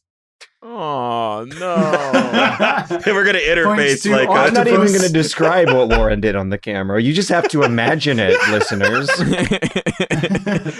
it's gonna be like that movie Avatar where you link the braids. But yeah, no, like human beings are probably not going to be able to travel in low gravity for months on end. That shit, and like getting hammered by cancer rays from outer space. We're gonna have to become robot people. You just wait. I mean, you won't have to because we'll probably all be dead. But I'm sure that's how it's gonna go down. Full cybernetic, baby. I can't wait. Where do I sign? Yeah, I'm down for this. I want to live. Yeah. We won't even have to use urinals. We'll just plug a tube into the wall. I just expel a waste cube. It Like comes a out their spit mouth cartridge. like a hairball. A little part of your suit sprays some Febreze on it on the way out. And what happens is you pick it up and then you put it back in like some sort of tube, and then it recycles it and comes out again later for dinner. It's like Death Stranding. Yeah, I know. Like, you know, when astronauts come back and their muscles are all like weak and atrophied and they have to go through therapy for a few weeks, like they don't have urinals up there. They just have like the tube that they tape on and squeeze out with some massaging motions.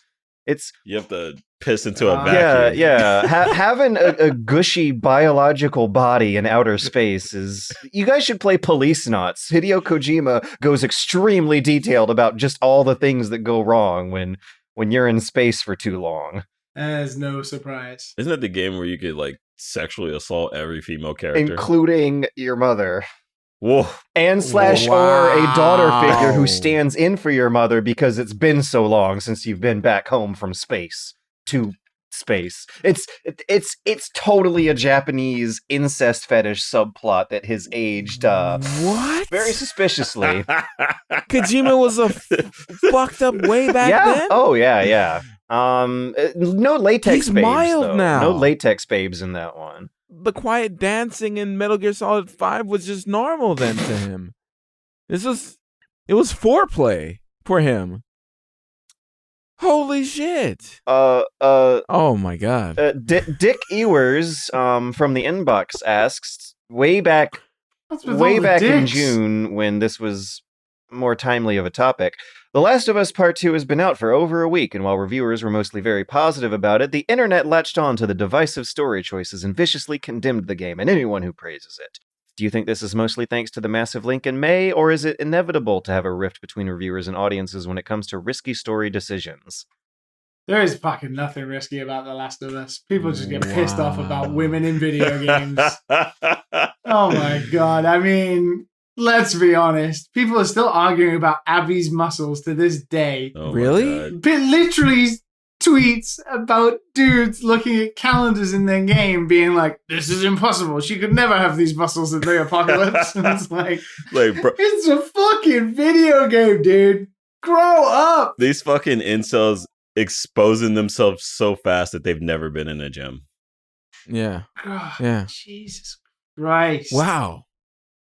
Well, I have totally, because I don't want spoilers, I haven't looked up any of the bullshit that's been going on, but every time you guys talk about it, I'm just like, ew, some of these dudes I don't really want need to- to get the yeah. fuck out of the house, man. One thing I do want to clarify is that, like, from the friends and fans I interact with on the Discord that I get a lot of this discourse from, it didn't seem so negative so much as divisive. Like, I was seeing really, really long essays going both praise and criticism.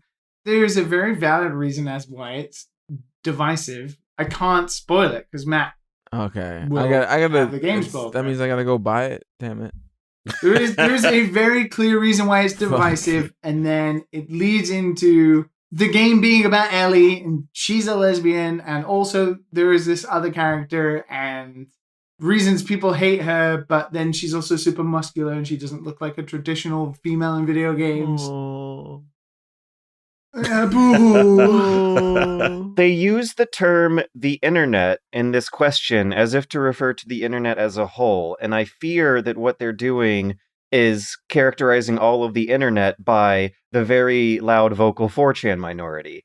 And like, I remember doing that as a teenager and a young adult, and it's so not true and so not actually how the internet works, and is really just a bubble of self-perpetuating high school stereotyping bullying that is all negativity that can get internalized in you way too hard. If you start assuming that that's actually what everyone on the internet is thinking behind their heads, then you start making assumptions about what unspoken horrible thoughts everyone has in their heads, and it's not that. It's not the whole internet that latched onto it like that. It's really just small groups of vocal assholes who give the impression of being a larger majority than they actually are. They are the loudest. Yeah. That's it. They are the loudest. Everybody else is. I mean, nobody else gives a shit to even, be loud. I feel like that's also a product of them being the least busy, of them being in a very narrow time, that age margin of like teenagerhood to young adulthood before you have obligations that start correcting those assumptions and breaking those stereotypes on the way, and also getting you off the internet more. God, I'm just like so depressed that so much of the gaming discourse is characterized as more negatively now before, because of the damage that website has done to everyone else on the internet by perpetuating this shit. It upsets me that most of anything to do with games online is negative. It's I swear it didn't used to be that way. Like I'm gonna be trying to do a video essay on like I'll be listening to wonderful video game music, and I'll be doing my work, and it's all great and dandy, and I'll read Twitter about something, and usually negative stuff never bothers me, but then it's always negative, and you're like, what happened? How did these things that bring joy to people's lives, or the people who make them, want to just make products that either tell stories or have wonderful experiences, give enjoyable experiences to people, become this thing that people become so obsessed with, and they feel like they have an ownership over the culture. People forget that video games are products alongside them developing into this crazy culture that people are so precious over, that leads to this defensive gatekeeping negativity that just is prevalent through social media and YouTube and everything. It's fucking exhausting half of the time. It's so annoying. How can anybody take us seriously if all they ever see online, which is where everybody gets information about video games, is just people fucking idiots just talking about stuff that is irrelevant to the actual video game, like Abby's muscles in The Last of Us. It's just mind-numbing at times. So frustrating. I hope we get to a stage where this kind of discourse is just background noise to the positivity of what games can do. I don't know why people absorb that shit so much into their identity. I just set Google News to search for video games, but I set the date to before December 31st, 2014. And I'm seeing headlines saying things like, Sandy Hook shooting, video game violence isn't to blame. Video games are good for you on today.com. Video games improve vision on Live Science. Let's see what kind of headlines I see now if I set that date to just most recent. The more recent headlines say things like, this new Polygon article some people are dunking on, games need to return to black and white morality. Yeah, that article is... yeah, don't use that as an example. That article... no Polygon. China requiring real name verification for video games. I think the headlines, maybe... We all know what we're talking about. We're talking about social media. We're talking about what we see when people get targeted for saying stuff. We're talking about, what's his name? Neil Druckmann's replies are like every time he tweets, even if it's inane and nothing to do with video games, and he just tweets about something to do with his life, for good or for bad, the responses are 50% genuine and then always 50% absolute hot garbage. Somebody complaining about something to do with the video game he made. Wow. It's exhausting. It is. For sure. I swear there was more positive news about video games before Gamergate happened. Like, that changed so much. You still on that? Of course. You're never gonna let it go. No, I'm not. It's Never. life changing. I mean, you can't just like go with whatever narrative the mainstream media is spinning. I mean, there's still a stigma in America, and that's what they're going. I know, and like what I'm pointing out is how that narrative has changed over the years based on what is morbidly fascinating for your average mainstream consumer reader. Before that, it would have been confrontational to make the case that video games are good for you. That would have been the act of rebellion. Or morbid fascination for like the boomer readers. And now that there's more examples to prove negative stereotypes, they can ham that up to make for a shocking and newsworthy story for the boomers who make up the average readers for this mainstream stuff.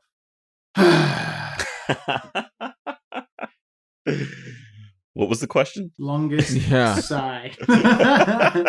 You're getting mad about fucking being a lesbian. You get a fucking life. That's all I'm gonna say.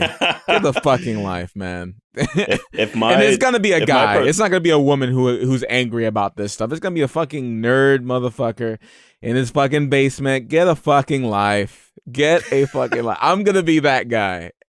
I'm gonna be that guy and tell you the hard truth. What you think is important in your life right now is not important. Get the fuck it's out. No one, Yeah, it's not the last one. no one It's cares not. right now except Getting you. mad about fucking Ellie is the lowest. Oh my And 10 God. years from now, you're going to be embarrassed that you used to care so much. Yes. Hopefully you're young, because not all of them are young, George. Oh, yeah. Some of them Yeah. are our age.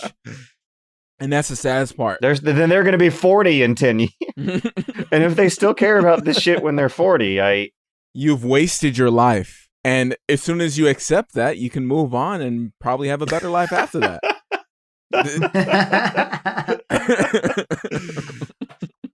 I really don't even give a shit about the game itself because you can't climb the bosses.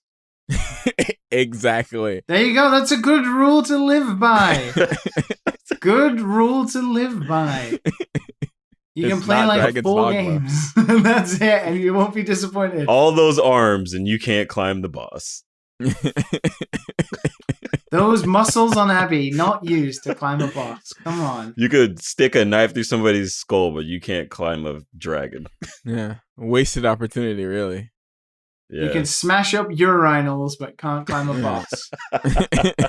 one last quick question. Oscar G from the inbox asks, isn't the Cowboy Bebop cast just anime Seinfeld? I haven't watched it in a long time, so I don't know. Oh, I'm going through I it. don't Does know. Spike it call anyone an N-word? Wait, did Jerry Seinfeld do that? I know that he had some uncomfortable. No, that was Kramer. Yeah. So I guess Spike is Seinfeld. I think Ed would be Kramer. I could imagine Ed doing that, unfortunately. Yeah, I don't know shit about Seinfeld. I was on another podcast where I confused Wayne Knight for a plethora of characters on Seinfeld, and the comments were just like flipping, just losing it. Like, you don't know Seinfeld lore? It's Seinfeld It was a lore. really fun show. I've never watched know- Seinfeld. I really liked Seinfeld when I was a teenager. Me too. I still like Seinfeld. I think a lot of my modern humor comes from that phase. Dry observations about the mundanities of life. Yeah. I think the question is something I agree with. I do think Cowboy Bebop has a similar structure. It's super duper freeform. They don't follow a lot of established genre norms, and there's this sense of humor that comes from how mundane and ordinary these people's problems are, despite them existing in a high-tech sci-fi world. Like, I feel like a lot of what we began this podcast with talks about how boring and mundane the planets of outer space can be from certain perspectives is a joke that universe gets into a lot. Like there's episodes that take place on Venus and Mercury, and they're just desert wastelands no one wants to live at. Beauty in Space was inside of yourself the whole time. I don't think the problems that they experience in Bebop are as mundane as sci-fi. I mean, like the first episode, they're like, we don't have food to eat. I only know the frog skit from Seinfeld. That's it. I only know I that. could absolutely imagine a Seinfeld episode that's all about them buying the wrong kind of cassette player, though. And there is a Cowboy Bebop episode about that, where they're trying to find a VHS player, but then it turns out they got a Betamax, so they got to go find that, and hilarity ensues from a bunch of silly coincidences. Yeah, I want to say Ed, I think, would be Kramer. And then, you know, the leading man and leading ladies would be Jerry and Elaine as Faye. Who's the dog and who is Jet Black gonna be? We have George Costanza left, but I don't think there's a I want to say Ein would be George Costanza. Can't believe we're still talking about this. The stocky low build of their little corgi does sort of evoke a George Costanza-esque silhouette of character design for the art direction that you know, the Cowboy Bebop has that the actual real life Mars doesn't. This is a terrible analogy. I like the analogy. I think it's a good one. We're in an impasse here. We're gonna have to play a fighting game to settle the score. Are there any gunfights in Seinfeld? That's not in your favor, George. There are shootings in Seinfeld. They don't happen on screen. You like sometimes see a character show up in a hospital bed after a bad argument, but it happens. Have you finished Cowboy No, Bebop yet? I haven't. Don't get on my. George has never even seen Bebop? What the fuck? Yes, I'm almost done. I'm almost. Yep. I have to see the whole thing before it even counts. I was gonna- It's been weeks, George- Warren. It's been weeks. Take your headphones off for a Would sec, you- George. Take your headphones off for a sec. Does Jerry Seinfeld die in the end? No. I wish. Okay, well then it's not particularly exactly the same, is it?